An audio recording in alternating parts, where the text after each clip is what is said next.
बिस्मिल्लाहिर्रहमानिर्रहीम। जी बेटा खामोश हो जाएं, आप लोग इतना शोर क्यों कर रहे हैं भाई? हाँ जी, नहीं आज नहीं, कल कल कल कल कल हाँ कोई बात नहीं है, या मैं 3 बजे वापस आऊँगा। असल में मैंने ये लेक्चर के फ़ौरन बाद एक जगह मीटिंग पे जाना, तो इस वक्त मुलाकात नहीं हो सकेगी। मैं 3 बजे वापस आ जाऊँगा, फिर हो सकती है मुलाकात। अच्छा जी, बिस्मिल्लाहिर्रहमानिर्रहीम। हम लोगों ने टैक्स में आगाज़ किया था हेड्स ऑफ इनकम का, और हमने कहा था कि हेड्स ऑफ इनकम एक्चुअली कहाँ लिखे हुए हैं? सेक्शन 11 के अंदर लिखे हुए हैं। वहाँ 5 हेड्स ऑफ इनकम लिखे हैं: salary, income from property, income from business, capital gain and income from other sources. और इनकम फ्रॉम अदर सोर्सेज के लिए हम एक लफ्ज़ और भी इस्तेमाल करते हैं, that is residual head of income. यानी अगर कोई इनकम किसी और हेड में फिट ना बैठे तो उसको इनकम फ्रॉम अदर सोर्सेज बोल देंगे। यानी इसके स्कोप को ज़्यादा वाइड कर दिया गया है। फिर हमने कहा यार कोई भी हेड ऑफ इनकम पढ़ें तो 4 बातों को पढ़ना है। नंबर 1, स्कोप क्या है? स्कोप का मतलब क्या है? कौन सी इनकम है जो इसमें शामिल है और कौन सी इनकम है जो इसमें शामिल नहीं है। बाद दफ़ा ये दोनों बातें होती नज़र आएंगी और बाद दफ़ा कोई एक होती नज़र आएगी। फिर दूसरा था डिडक्शन, कौन से खर्चे माइनस होंगे। डिडक्शंस यानी sale minus cost of sale, या कौन से खर्चे अलाउ नहीं होंगे। जब हम इनकम फ्रॉम बिजनेस पढ़ेंगे तो वहाँ हमें ये वाली लिस्ट भी नज़र आएगी, कौन से खर्चे अलाउ नहीं होंगे। जो हो रहे हैं वो तो हो ही रहे हैं। अच्छा जी, तो इनकम फ्रॉम बिजनेस पढ़ रहे होंगे तो वहाँ हमें ये बात नज़र आएगी कि कौन से खर्चे अलाउ नहीं हैं और कौन से खर्चे अलाउड है। ये तो हर हेड में ही नज़र आएगा, लेकिन कौन से अलाउड नहीं हैं ये हमें इनकम फ्रॉम बिजनेस में जाके समझ आएगी। बेसिस ऑफ चार्जेबिलिटी का मतलब है गवर्नमेंट ने टैक्स रिसीट बेसिस पर लेना है। जब मैं इनकम रिसीव कर लूँगा, जब, या अक्रूवल बेसिस पर। मैंने अर्न कर ली, अब जाहिर आप अकाउंटिंग इतनी पढ़ चुके हैं, मैंने अर्न कर ली, अभी रिसीव नहीं हुई है, क्या जब टैक्स लगेगा? तो एक ऐसे भी हो सकता था कि हम टैक्स का कोई एक उसूल बना देते। हम कहते हैं यार टैक्स जो है ना रिसीट बेसिस पे चलता है, या हम कहते हैं जी सारा टैक्सेशन का निज़ाम अक्रूवल बेसिस पे चलता है, तो फिर ये सवाल ना पैदा होता। नहीं, प्रॉब्लम ये है हम जिस हेड का जिक्र कर रहे होते हैं वहाँ डिफ़ाइन करता है, कहीं रिसीट कह देता है, कहीं अक्रूवल कह देता है। इसलिए हमें हर दफ़ा ये बात हाईलाइट करनी पड़ेगी कि भाई ये वाली इनकम रिसीट बेसिस पर टैक्स होगी या कि अक्रूवल बेसिस पर टैक्स होगी। और फिर आखिरी बात हो गई कि भाई जब टैक्सेशन होगी तो ये NTR में जाएगा या क्या मतलब, क्या मैंने इसके ऊपर शेड्यूल लगाना है या इसका कोई अपना रेट है? ठीक है ना, क्या सारी इनकम को इकट्ठा करके एक दफ़ा रेट लगाना है या इनकम पर अलग अलग रेट लगाना है? अभी फ़िलहाल मोटी मोटी हम इतनी बात ही पढ़ रहे हैं। फिर हम कल चले थे, हमने स्कोप डिफाइन किया था, income from the rent receive और रिसीवेबल। बस यहीं से डिसाइड हो गया अक्रूवल बेसिस। एक सवाल का जवाब मिल गया था। बाय अ पर्सन, इसका मतलब है सब लोग। पर्सन में कंपनी भी शामिल है, इंडिविजुअल भी शामिल है, एसोसिएशन ऑफ पर्सन भी शामिल है। फॉर अ टैक्स ईयर, हर साल, other than rent exempt from tax shall be chargeable to tax in the year under the head income from. वो कहता है कोई भी रेंट आएगा, इसका मतलब ये बनना था कोई भी रेंट आएगा। लेकिन लॉ ने कहा नहीं, हम ये नहीं चाहते, हम कोई भी की बात नहीं कर रहे। इसीलिए उन्होंने फ़ौरन रेंट को डिफाइन कर दिया। उन्होंने कहा यार रेंट का क्या मतलब? उन्होंने कहा रेंट मीन्स, एक स्ट्रिक्ट डेफिनेशन दे दी, एनी अमाउंट रिसीव और receivable by the owner of the land and building, owner of the land and building. और फिर आ गया and includes any forfeited deposit. ठीक है ना, ये 2 बातें ऐड हो गई थी। फिर हमने कहा कि जनाब, और कल हम ये बात डिटेल में कर गए थे, ये वाली बात हमने कर ली थी। फिर एक एक्सेप्शन आई कि अगर plant and machinery, building together with plant and machinery rent पे दे दी जाए, तो कहता है यार ये सारी अमाउंट उठाकर कहाँ ले जाएं? इनकम फ्रॉम अदर सोर्सेज में ले जाएं। क्या इंक्लूड होगा? पता चला normal rent, owner of the land and building और फॉरफिटेड डिपॉजिट। क्या इंक्लूड नहीं होगा? ये इंक्लूड नहीं होगा। ठीक है ना। फिर और आगे चले तो फिर एक और एक्सेप्शन आई कि अगर आप रेंट में ही, अब प्लांट एंड मशीनरी की बात नहीं हो रही, आपने घर रेंट पे दिया, आपने कहा बिजली का बिल हम पे करेंगे, एमिनिटीज़ हम पे करेंगे, यूटिलिटीज़ हम पे करेंगे, गार्ड के पैसे हम पे करेंगे, इस सारी सर्विसेज के अगेंस्ट हम आपसे 15,000 रुपया लेंगे। वो कहता है ये 15,000 रेंटल इनकम नहीं है, इसको अलग कर लें, लेकिन जो बाकी रेंट है वो इसी जगह पर रहेगा। लॉ ने एक जगह अपोर्शन कर दिया, एक जगह सारे को उठा के ले गया, हालांकि वहां भी अपोर्शन हो सकता था। इसी को कहते हैं लॉ इज ब्लाइंड। जैसे लिखा है,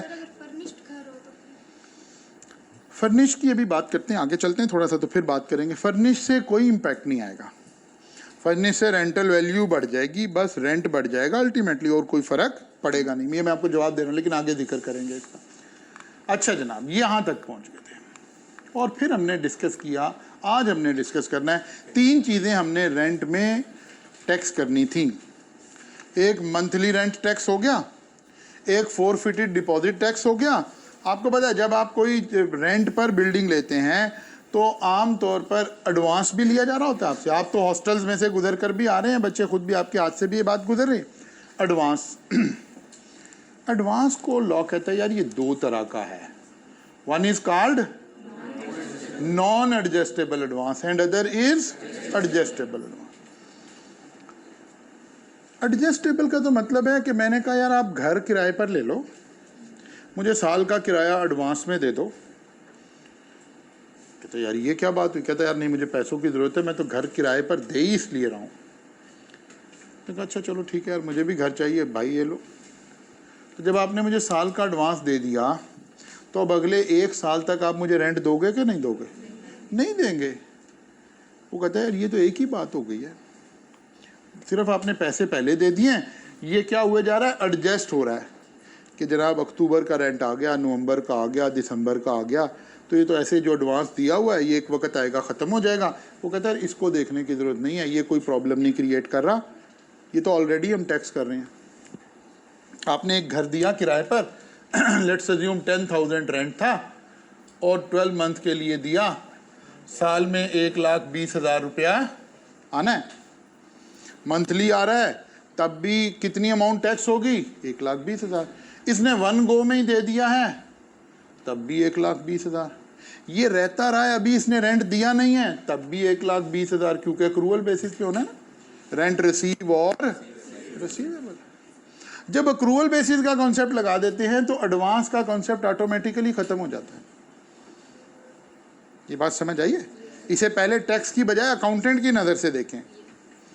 जब कोई head of income accrual basis पर टैक्स हो रहा है तो बाय डिफ़ॉल्ट उसने खुद ही एडजस्ट हो जाना है इसके अंदर। सारा एक ही दफ़ा ले लिया तब भी 1,20,000 इनकम है, 1 रुपया भी नहीं लिया तब भी 1,20,000 इनकम है, मंथली आता रहा तब भी 1,20,000 इनकम है, तो कोई फ़र्क पड़ता ही। प्रॉब्लम कहाँ है? आपने कहा नहीं भाई 1,20,000 तो ये है, 10 लाख रुपया मैंने आपसे एडवांस लेना है। कहता अच्छा जी फिर 10 लाख जब तक पूरा नहीं होता जब तक मैंने रेंट नहीं देना? कहता नहीं नहीं नहीं नहीं, ये तो मेरे पास एज ए सिक्योरिटी रहेगा, मंथली रेंट आप अलग दोगे। इसको क्या कह रहे हैं हम? Non adjustable advance. लॉ को यहां शक पड़ा है कि क्या ये इनकम है। अब हम अकाउंटेंट क्या कह रहे हैं?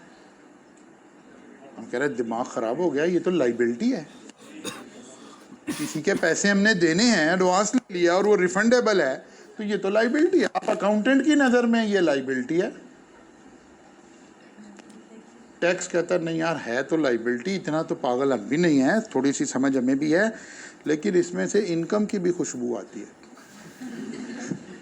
ठीक है ना, इसमें से इनकम की भी खुशबू आती है। वो कहता है वो कैसे?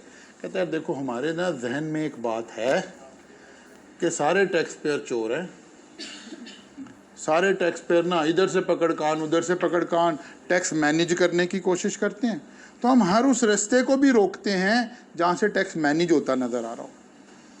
कहते ये क्या मतलब हुआ? कहते देखो मैं आपको ऐसे समझाता हूँ, ये जो बिल्डिंग थी ना जिसका रेंट था, फ़र्ज़ किया मंथली रेंट था 5 लाख रुपया, तो इस बंदे ने देखा अगर मैं 5 लाख रेंट लूँगा और 12 महीने का रेंट आएगा तो साल में 6 मिलियन 60 लाख रुपया मेरा इनकम फ्रॉम प्रॉपर्टी में चला जाएगा। इसने देखा जो सामने वाला बंदा है ना, जो मेरा घर किराए पे लेना चाह रहा है, ये कैश रिच कंपनी है, इसके पास कैश है, कैश की प्रॉब्लम नहीं है इसे। इसने कहा यार देखो मैं तुम्हें ऑफ़र दे रहा हूँ, तुम मुझे घर ना 3 लाख रुपया रेंट पर दे लो मेरे से। लेकिन मुझे 10 मिलियन एडवांस दे दो, 1 करोड़ रुपए, जब तुम घर छोड़ोगे मैं तुम्हें वापस कर दूंगा, तुम्हें भी फ़ायदा होगा, तुम्हारा रेंट मंथली कितना हो जाएगा, 3 लाख 5 की बजाय। अच्छा, वो पहले ही कैश रिच कंपनी है, हमने देखा हाँ यार ठीक है, इससे तो अच्छी बात है, कोई बुरा सौदा नहीं है। आपसे साथ उसने एग्री कर लिया, अब आप 36 लाख रुपए के ऊपर टैक्स दे रहे हो गवर्नमेंट को, और इसको कहना चाह रहे हो कि ये तो अमानत पड़ी है, किसी की लाइबिलिटी है। लॉ कहता है यार वैसे बाय द वे तुमने ये बात की क्यों थी? कहता है सच बताऊं या टैक्स वाली बात बताऊं? कहता नहीं सच बताओ। कहता है मैंने सोचा ये 1 करोड़ आएगा ना, इसको फलां जगह इन्वेस्ट कर दूंगा, प्लॉट ले लूंगा, ये कर दूंगा, ये कर दूंगा, तो 2 लाख की बजाय 4 लाख महीने का यहाँ से निकाल लूंगा मैं। कहता है देखा, मैं कह रहा था ना इसमें से खुशबू आ रही है मुझे। इस वाले बिहेवियर को रेगुलेट करने के लिए लॉ क्या कर रहा है? कह रहा है ये जो एडवांस है ना, ये आपकी अकाउंटिंग की सारी लैंग्वेज में लाइबिलिटी है, हम इसको भी इनकम बना रहे हैं। लेकिन कैसे बना रहे हैं? ये नहीं कह रहे कि 1 करोड़ रुपया इनकम होगी। कहते नहीं, ऐसे नहीं, कुछ बहुत ज़्यादा ज्यादती नहीं करनी हमने आपके साथ। आपने ये 1 करोड़ रुपया लिया है, पहली बात ये कौन सा 1 करोड़ होना चाहिए? नॉन एडजस्टेबल होना चाहिए, पहली बात तो ये है। वो कहते फिर अब हम ये करेंगे कि इसके 10 हिस्से कर देंगे, ठीक है ना। 1/10 ऑफ द एडवांस जो है ना, वो पहले साल में आपकी इनकम तस्वुर कर लेंगे, 10 लाख रुपया, इसका 10%, 10 लाख अगले साल, फिर अगले साल, फिर अगले साल, ऐसे इस इनकम को 10 सालों में डिवाइड कर देंगे। अब जहां आप इस साल की इस रेंट का टैक्स दोगे, उसमें 10 लाख ये भी ऐड हो जाएगा।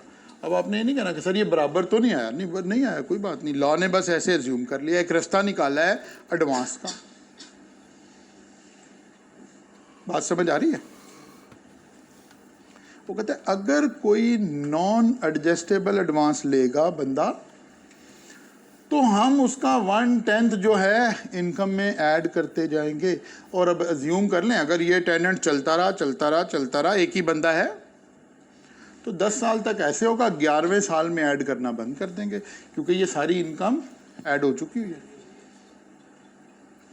अब अगले 10 साल के बाद 11वां साल, 12वां साल, 15वां साल तो चलता रहे, कोई बात नहीं, अब क़यामत तक वो बैठा रहे, कोई मसला नहीं, अब दोबारा ऐड नहीं कर रहे। पहला मोटा सा उसूल समझ आ गया? वो कहता नहीं, अगर कोई बंदा 10 साल से पहले ही छोड़ दे फिर क्या करेंगे? कहता हाँ ये भी मसला तो आएगा ही है। वो कहता अच्छा ऐसा करते हैं, पहली बात तो फिर वो एक अकाउंटेंट वाला कॉन्सेप्ट लगाना पड़ेगा कि यार अगर आपका घर खाली हो गया दरमियान में साल के, तो कहते हैं यार फिर हमें वो लगाना पड़ेगा, जैसे अकाउंटेंट सोचते हैं ना, full year depreciation in the year of purchase, no depreciation in the year of sale. वो कहता है जिस साल में ये टेनेंट आया करेगा ना, उस साल हम 10 लाख पूरा ही ऐड करेंगे, यानी 1/10 पूरा ही ऐड करेंगे। ये नहीं देखेंगे कि ये तो आया ही मई में था, बस पूरा ऐड कर देंगे। और जिस साल ये छोड़ के जाएगा उस साल ऐड नहीं करेंगे। एक किस्म की पॉलिसी वैसे ही बन गई, full year depreciation in the year of purchase, no depreciation in the year of sale. Accounting policy बनाते हैं ना फिक्स एसेट में, नहीं बनाते? बनाते हैं ना। और एक दूसरी पॉलिसी थी टाइम अपोर्शन, वो कह रहे इसे हम टाइम अपोर्शन नहीं कर रहे, ये समझाना चाह रहा है लॉ। अच्छा जी, एक शख्स आ गया 2019 में आपके पास किराएदार आ गया, 2023 में उसने 15 मई 2023 को आपका घर खाली कर दिया, इसमें पूरी अमाउंट ऐड करें, इस साल कोई अमाउंट ऐड नहीं करेंगे, खत्म हो गई कहानी। तो ठीक है, कहता फर्ज करें अब एक नया टेनेंट आ गया, फिर क्या करेंगे? कहता यार उसको भी बताते हैं क्या करेंगे, पहले यहां तक को दोबारा समझ लो। रेंट कितने हिस्सों में बांट दिया? एडजस्टेबल एंड, वो कहता है जो नॉन एडजस्टेबल है ना, if the advance is non adjustable against monthly rent then it will be treated as income. वो कहते हैं अंडर सेक्शन 16 का मतलब है प्रॉपर्टी इनकम बन गया। और अगर वो है तो फिर वो कहता है ये तो खुद ब खुद ही आई हुई है, पहले ही आई हुई है, अक्रूवल बेसिस की वजह से। क्लियर हो गई बात? अच्छा जी, वो कहता है अच्छा जनाब। अब एक बात और, चलें पहले 10 साल कैसे चलेंगे? 1/10 of unadjustable advance shall be included in the income of the tax payer under the head income from, और जब 10 साल पूरे हो जाएंगे no amount will be added under the head of income. अगर सेम टेनेंट चलता रहा तो बस 10 साल तक ऐड करेंगे, 10 साल के बाद ऐड करना रोक देंगे। लेकिन अगर नया बंदा आ गया, व्हेन टेनेंसी विकेटेड ड्यूरिंग 10 ईयर, यानी 10 साल में ही बंदा छोड़ गया, साल बाद ही छोड़ गया, 2 साल बाद ही छोड़ गया, अब क्या होगा? वो कहते हैं यार इस बात को कैसे करेंगे? No amount will be added in the year of, किसकी अमाउंट ऐड नहीं होगी? जो बंदा छोड़ के जा रहा है उसकी अमाउंट ऐड नहीं होगी। जैसे मैंने यहाँ लिखी डेट, क्या डेट लिखी? 15। फर्ज किया अब आपने यहाँ घर खाली हुआ 15 मई को, आपने कहा अब ये टेनेंट गया है, मैं थोड़ी रिपेयर मेंटेनेंस करवा लेता हूँ, और आपने दोबारा किराए पर दिया 1 जुलाई 2023 को। अगला टैक्स ईयर शुरू हो गया। इस टैक्स ईयर में एक बंदा छोड़ के गया है, no amount will be added in this year. क्यों? जब ये आया था पूरी अमाउंट ऐड कर ली थी, अब चला गया है नो अमाउंट। लेकिन अगर उसी दिन अगला बंदा आ गया तो फिर इसकी तो कोई अमाउंट ऐड नहीं करनी थी, लेकिन वो जो नया आया उसके ऊपर उसूल कौन सा लगना है? वो कहता है वो बताते हैं क्या उसूल लगना है। If the property is let out against an other non adjustable amount, new advance less the proportion. अच्छा, पहले ये वाली क्वेश्चन करने से पहले मैं आपको वहां तक का न्यूमेरिक करवा दूं ताकि आपको बात समझ आ जाए, वरना यहाँ से थोड़ी सी कम्प्लेक्स शुरू हो जाएगी। अच्छा, पहले एक लाइन पढ़ते हैं जरा, अपने अपने तौर पे, आपने बोलना नहीं है। इस लाइन को पढ़ के इंटरप्रेट करें क्या लिखा हुआ है। ये मैंने समझा दी आपको, इतना पढ़ के मुझे समझाइए क्या लिखा हुआ है।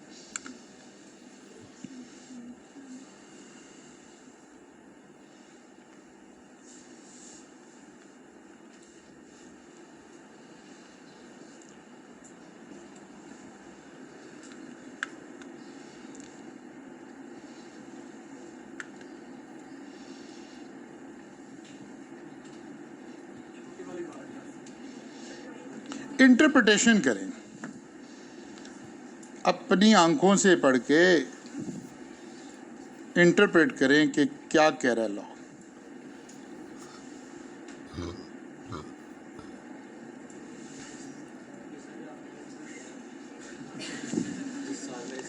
जो मैं कह रहा था वही कह रहा है, हाँ, कि कुछ और भी कह रहा है? अच्छा जी, क्या कह रहा है लॉ कि भाई अगर कोई भी बंदा, कोई इसमें से बारीक नुक्ता निकालें, इसमें से कोई बारीक नुक्ता निकालें।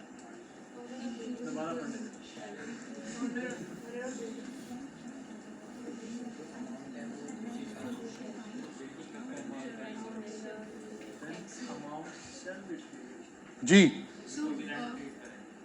इसको भी रेंट ट्रीट करेंगे, ठीक है। ये तो बारीक नहीं है, तो मोटी बात है। हम बारीक ढूंढ रहे हैं मतलब ये तो मोटी बात है कि इसको रेंट ट्रीट करेंगे, हम इसमें से बारीकी ढूंढ रहे हैं, लॉ की इंटरप्रिटेशन ढूंढ रहे हैं। 9 वाली बात भी मोटी हो गई, ये तो उसूल हो गया ना ये तो उसूल हो गया। 1/10 वाली बात भी मोटी हो गई, शैल भी मोटी हो गई। ऑनर ऑफ दी बिल्डिंग, एक बंदा लैंड किराए पर दे देता है और वो एडवांस ले लेता है, उसकी अमाउंट नहीं ट्रीट होगी income. Owner of the building, हाँ सारी जगह लिखा रहा था लैंड एंड बिल्डिंग, लैंड और बिल्डिंग, लेकिन यहाँ लफ्ज, अब हो सकता है गलती से ही लिखा गया हो।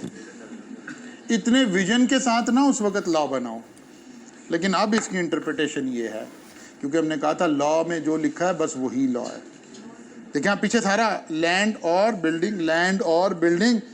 अब आप एक प्लॉट 7 वाला बंदा कहता है जनाब आप हमें ले लें आप किराए पे प्लॉट पार्किंग के लिए, कोई बात नहीं है, इतना एडवांस दे दें।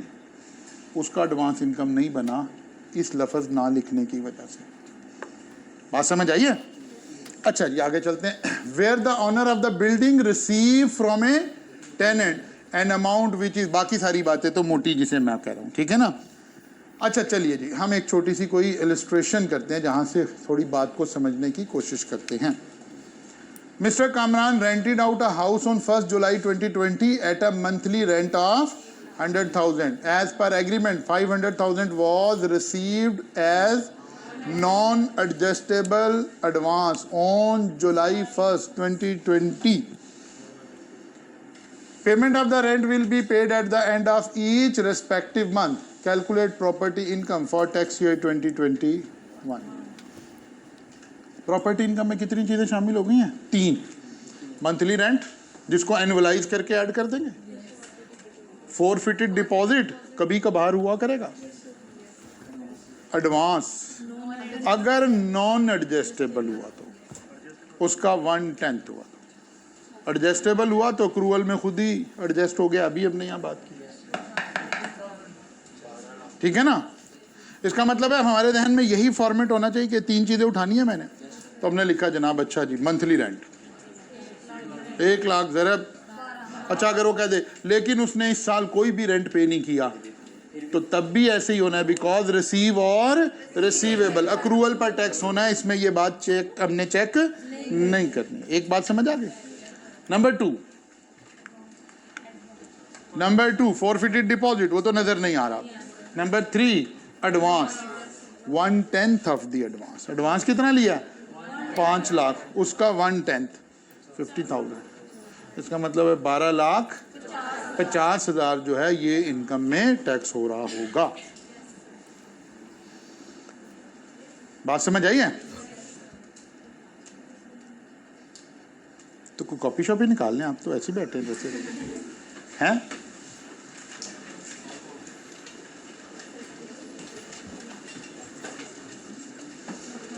कोई कैलकुलेटर को जहमत दे दें थोड़ी सी।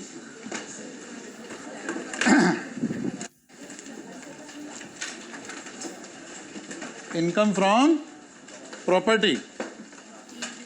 चलें जनाब अगला सवाल करते हैं। अब ये आपने सॉल्व करना है साथ साथ, ठीक है ना। Mister Sultan rented out a house on July 1st 2020 at a monthly rent of 1,50,000.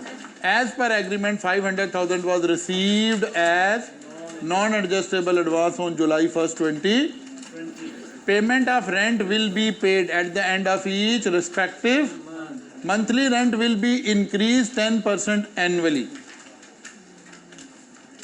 Calculate property income for tax year 2022. उसने डाटा देना शुरू किया है 1 जुलाई 20 का मतलब है 2021 का डाटा है, ठीक है ना। हमारे से पूछ 2022 की बात रहा है। तो सिर्फ एक बात ही, अब जाहिर आप क्यूएम पढ़ कर आए हैं, मैथ पढ़ कर आए हैं, तो 10% रेंट बढ़ चुका होगा। हमें जो रेंट आया 1 लाख 1.5 लाख की बजाय 1.5 लाख में 10% ऐड किया, 1.1 से मल्टीप्लाई किया तो 1,65,000 हो गया। 1,65,000 मल्टीप्लाइड बाय, निकालें। अब ये लिख के करें ना, ज़बानी नहीं बताना मुझे, लिखें शाबाश। सॉल्व करें, अब आपने सॉल्व करना है, इसको लिखना शुरू करें शाबाश।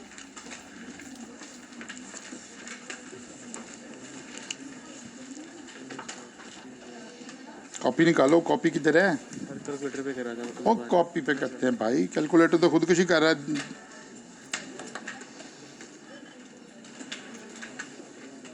कॉपी किधर है आपकी भाई? लिख के करें शाबाश। हाँ लिख के करें।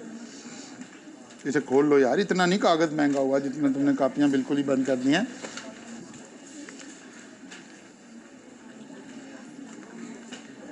एडवांस वाला रिसीट बेसिस पर भी है। हाँ वो भी करना है, अभी नहीं करना।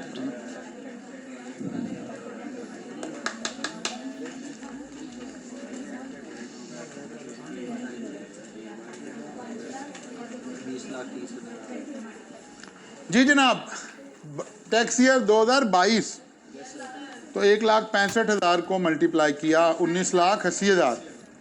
अच्छा अब 2021 में भी 110 चला गया था, 2022 में भी 110 चला जाएगा। इसके ऊपर नहीं 10% लगा देना, एडवांस तो जो लिया था वही लिया हुआ है ना, वो थोड़े बढ़ रहा है, वो तो एक मरतबा ले लिया था, वो वही 50,000 आ गया, तो कितना आ गया जनाब? 20,30,000। कुछ बात समझ आई है? ओके, चलिए एक बात को और इंटरप्रेट करें। यहाँ तक की बात समझ आ गई है ना? अब हम एक बात और अपनी आंखों से समझने की कोशिश करें। वापस चलें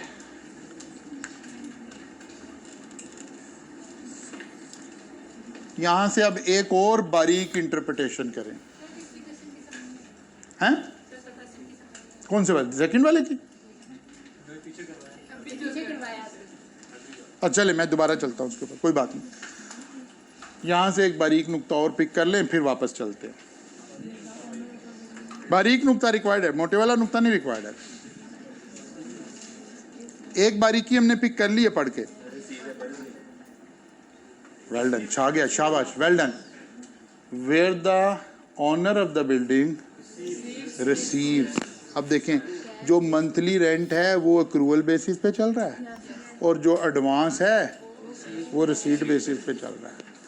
ये वो पॉइंट है जो मैं आपको पहले दिन से कह रहा हूँ कि आपने लॉ पढ़ना सीखना है। ये नहीं देखना सर ने बताया ऐसे करना है, नहीं नहीं नहीं, हम क्यों ऐसे कर रहे हैं ये सीखने आए हैं क्लास में। Where the owner of the building receive from a tenant. अब जरा गौर करें, जो मंथली रेंट है वो अक्रूवल बेसिस पे चेक हुआ है। अब हमें इस बात को समझने के बाद फोरफिटेड डिपॉजिट को भी रिविजिट करना चाहिए ना, कि वो अक्रूवल है या, ये सीखने आए हैं आप क्लास में, असल में ये पढ़ना है हमने। चलें जनाब वहाँ वापस चलें। वो क्या कह रहा था जनाब?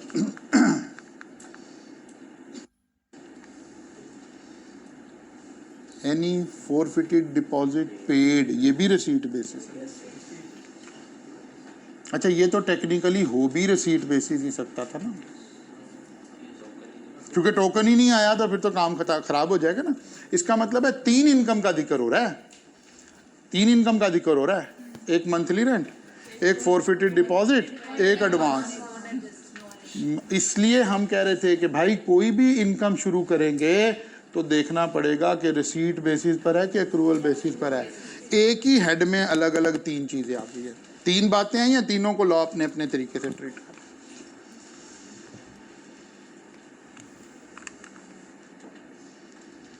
बात समझ आई है? एक्चुअली हमें ये पढ़ना है, हम ये पढ़ने निकले हैं। अब आ जाए जनाब, आप कह रहे हैं जी सवाल नहीं समझ आया। सवाल ने कैसे सॉल्व होना है? सवाल ने हमारे दिमाग में इसका स्केच बड़ा सादा सा मौजूद है। जब अभी इनकम निकालनी है तो बड़ा सादा सा बात है। सबसे पहले देखना है जिस साल की बात हो रही है इसमें मंथली वाला रेंट हमने कितना रिसीव किया है। नहीं, 150 पर तो हमने पिछले साल दिया था 2021 में। साल बाद किराया बढ़ना था, 15,000 बढ़ गया। अब किराया कितना हो गया? 1,65,000 हो गया। और आजकल साल में कितने महीने आ रहे हैं? 12 ही आ रहे हैं अभी भी। चले जी, इसको 12 से मल्टीप्लाई कर दिया फिर हमने, तो फिर क्या आ गया? 19 लाख। अच्छा जी, आप साथ साथ बताते जाइएगा। ये बात समझ आ गई है बच्चे? तो फिर पिछली दफा क्या बना? चलो कोई बात नहीं, ये तो क्रॉनिक इशू है हमारा, कोई नया थोड़े है। ठीक है ना? अच्छा जी, आगे चलते हैं। अब साथ ही कॉन्सेप्ट क्लियर, मुझे पता चला इस पर अक्रूवल लगना है। ये देखने की सवाल में ज़रूरत नहीं है कि ये रेंट मुझे रिसीव हुआ है कि नहीं हुआ है, टेनेंट ने किराया पे किया है इस साल में कि नहीं किया, बल्कि एग्जामिनर कंफ्यूज करने के लिए कहेगा लेकिन 3 महीने का किराया अभी आया नहीं है। हमारा कॉन्सेप्ट क्लियर होना है कि यार यहाँ ये बात नहीं देखनी, इस वाले हेड में ये बात नहीं। अच्छा, अभी शुरू में सिर्फ अपने समझने के लिए एग्जाम में अभी शुरू में ऐसे भी लिखें फोरफिटेड डिपॉजिट और यहाँ 0 लगाएं, आपको पता हो कि इस सवाल में नहीं है, ताकि आपको पता हो आपने 3 चीज़ें पिक करनी है, 3 चीज़ें सवाल में से ढूंढनी शुरू करनी है। अब आए जनाब तीसरी बात, एडवांस। एडवांस को जब पहले साल और आखिरी साल, जरा मेरी बात सुन लें तवज्जो से, पहला साल और आखिरी साल लेते वक्त क्या देखना है? Receipt basis, payment basis. यानी फर्ज कर ले, मैं आपको समझाने के लिए बात करने लगा हूं, वो कहता as per agreement 500,000 was received on 30th June 2020। अब समझ आएगी बात आपको। भाई घर किराए पे लिया ना, 30 जून को आपको 5 लाख एडवांस दे दिया ताकि कल से घर में आ जाऊं, क्योंकि ये रिसीट बेसिस पर टैक्स होना था। 1/10 2020 में भी टैक्स होगा, फिर 21 में भी टैक्स होगा, अब 22 में पूछ रहा है, ये तीसरी इंस्टॉलमेंट अब टैक्स हो रही होगी, क्योंकि इसका मीटर उस साल से शुरू हो जाना है, क्योंकि ये तो रिसीट बेसिस पर टैक्स होता है। तो अगर 30 जून को एडवांस पकड़ा देता आपको, तो फिर पहली 1/10 2020 में टैक्स हो जाना था। हाँ, उसमें वो नहीं टैक्स होना था मंथली रेंट, वो तो अक्रूवल बेसिस पर होना था। बात समझ आई है? इसी तरह जब खाली कर रहे होंगे ना घर, वेकेट कर रहे होंगे, वो कहता जी 30 जून को घर खाली कर दिया, अगले साल 5 तारीख को नए बंदे को दिया, उससे एडवांस लेके पहले वाले को दे दिया, वापसी तो अगले साल पे चली गई है, वापसी तो अगले साल पे चली गई है। ये जो पिछला साल है इसमें फिर 1/10 ऐड हो जाएगा।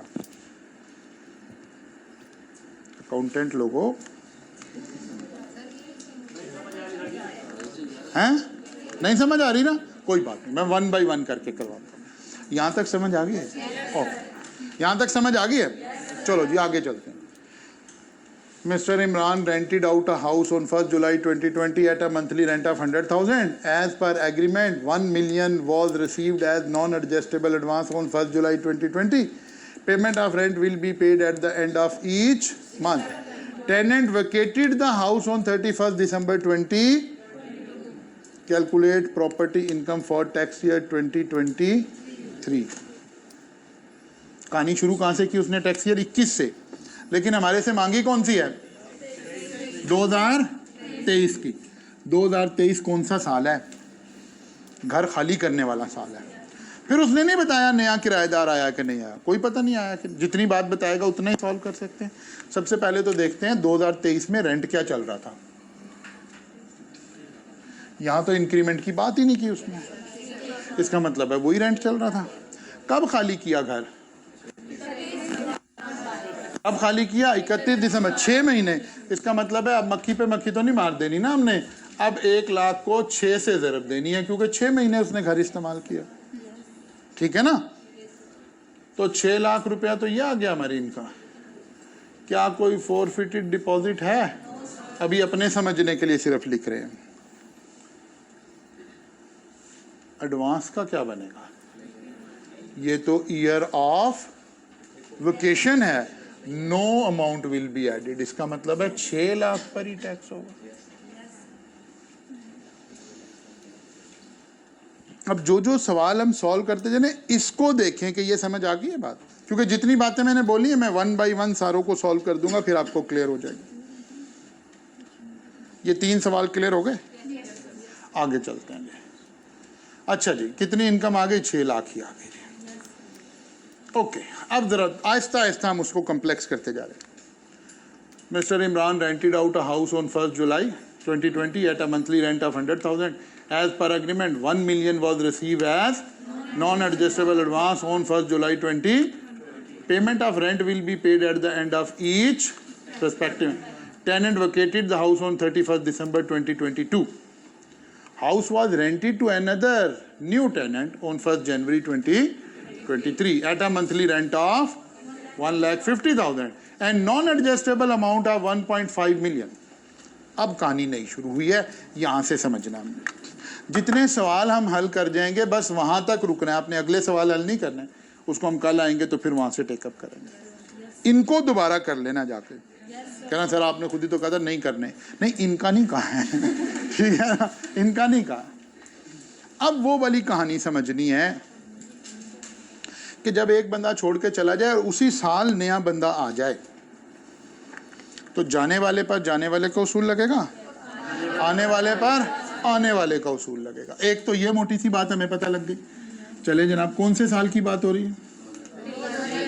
2023 की बात हो रही है। रेंट में इंक्रीमेंट की कोई बात नहीं आ रही हमें, उसको कंपाउंडिंग करके नहीं लाना, रेंट वही चल रहा है, इसका मतलब है। कितने महीने पुराना टेनेंट रहा रेंट?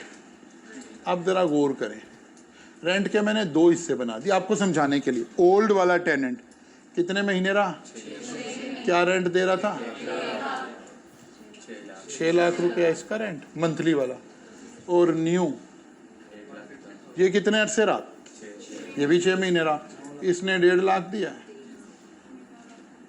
9 लाख रुपया ये आ गया मंथली रेंट के हेड में। ये पैसे मिले हमें।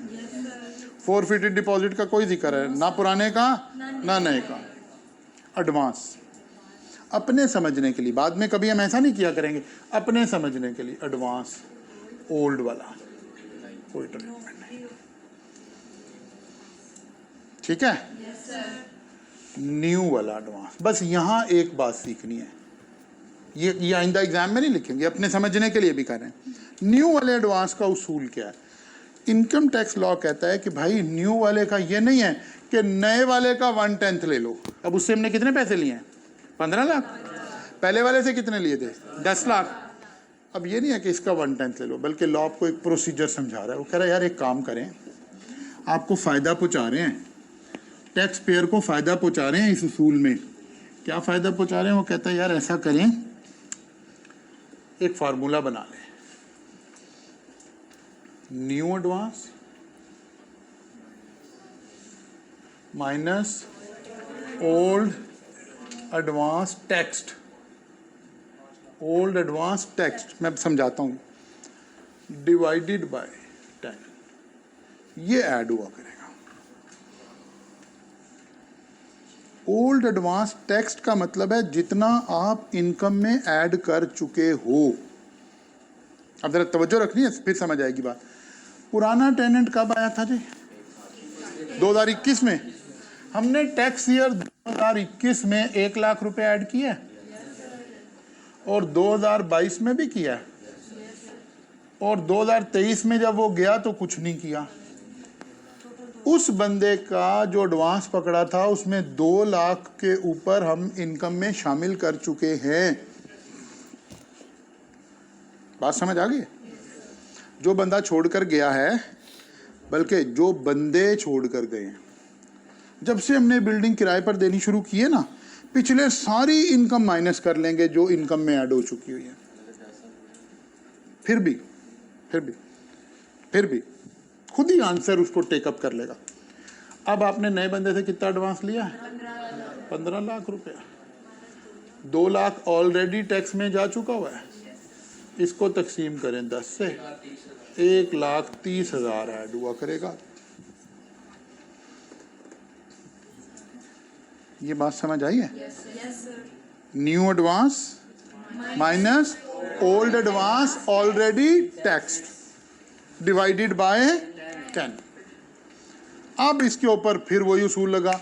अब ये आइंदा 10 साल ऐसे चलेगा अगर ये बंदा हमारे साथ चलता रहा, और अगर दूसरे तीसरे साल ये भी वजीर आज़मों की तरह चला गया तो फिर इसके वाला 2 लाख भी और जितना ये होगा ये भी ऐड करके उस नए वाले में से माइनस कर लेंगे। बात समझ आ गई है? देखिए क्या हुआ, 6 लाख ये आ गया, 9 लाख ये आ गया, और 15 लाख में से पहले 2 लाख माइनस किया, उसका 1/10 लिया, 1,30,000 ये आ गया, 16,30,000 पे टैक्स दे देंगे।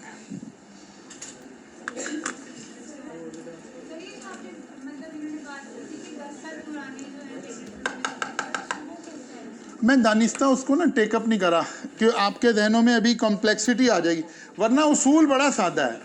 फर्ज किया पिछले वाला टेनेंट 10 साल रहने के बाद गया तो सारी अमाउंट टैक्स हो गई होगी। तो बस 15 लाख में से 10 लाख माइनस कर देंगे, बाकी 5 लाख बचेगा, उसकी 10 इंस्टॉलमेंट बननी शुरू हो जाएंगी। लेकिन मैंने दानिस्ता इस सवाल को भी टेकअप नहीं किया था ताकि बात कॉम्प्लेक्स ना हो, जहां तक कर रहे हैं वो बात आपको समझ आ जाए।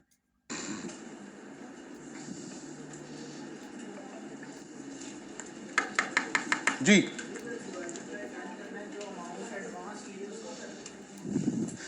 बेटा, जो बात बची है, एडवांस तो 15 लाख लिए ना, 15 लाख में से 2 लाख माइनस कर दिए, 13 लाख को डिवाइडेड बाय 10 किया, इसीलिए 1,30,000 आया। बात समझ आ रही है? असल में क्या हो रहा है, असल में चले मैं एक और एंगल से समझाता हूँ आपको, एक और एंगल समझाता हूँ। फ़र्ज़ करें, तवज्जो करें, फ़र्ज़ करें एक आदमी 10 साल रहता रहा, ये पहला बंदा 10 साल रहा और उसने 10 लाख दिए थे, 10 लाख के 10 लाख टैक्स हो गए। एक नया बंदा आ गया, आपने उससे भी 10 लाख की एडवांस लिया है, अब कुछ ऐड नहीं होना, क्योंकि 10 लाख माइनस 10 लाख खत्म। इसका मतलब है गवर्नमेंट ये चाहती है कि जो आप एडवांस लेंगे वो लाइफ में एक दफ़ा टैक्स होगा। आप आइंदा 10 लाख से टैक्स बढ़ाना बंद कर दें, एडवांस ना बढ़ाएं, अब क़यामत तक दोबारा टैक्स नहीं लगेगा आप पे, क्योंकि 10 लाख पे आप टैक्स दे चुके हो। अब समझ आई बात?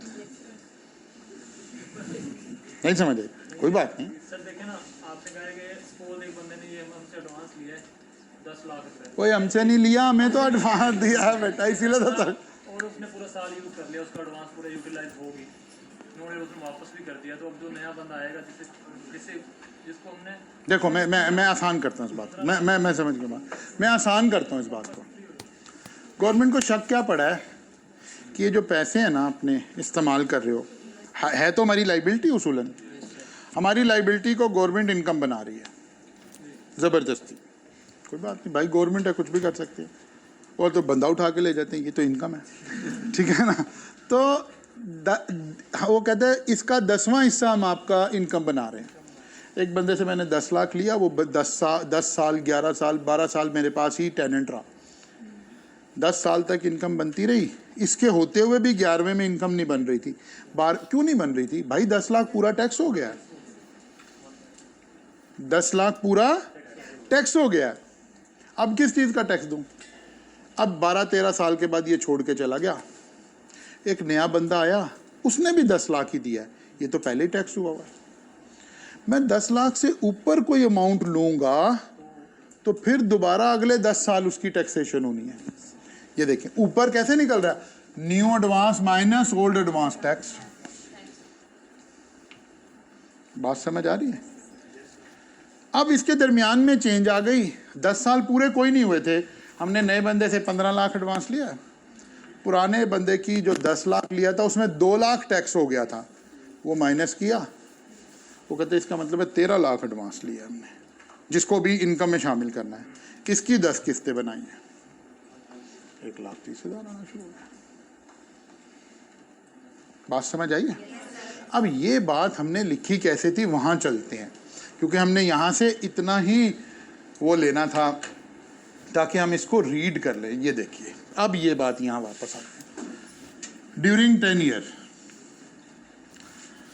if property is let out against another non-adjustable advance, new advance less the portion of the previous advance already charged to tax shall be chargeable equally in 10 next year.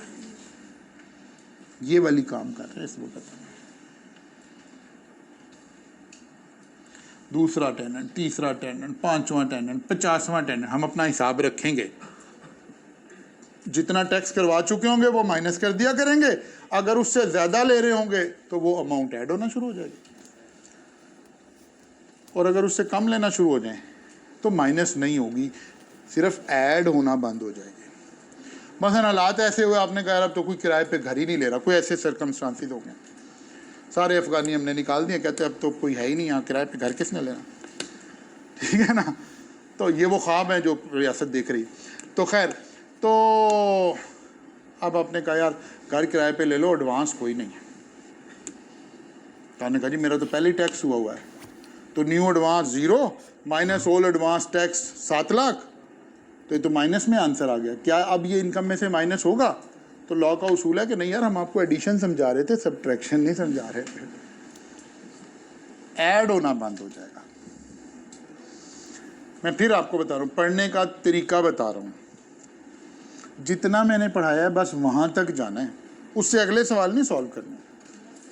आपका होमवर्क हमेशा वो है जो मैंने क्लास में करवाया है। इमाम से आगे जाएं तो नमाज टूट जाती है, बात समझ आइए? इमाम से आगे चले जाएं तो नमाज टूट जाती है, तो नमाज की भी हिफाजत करनी है। कल मुलाकात होगी, यहाँ से आगे चलेंगे।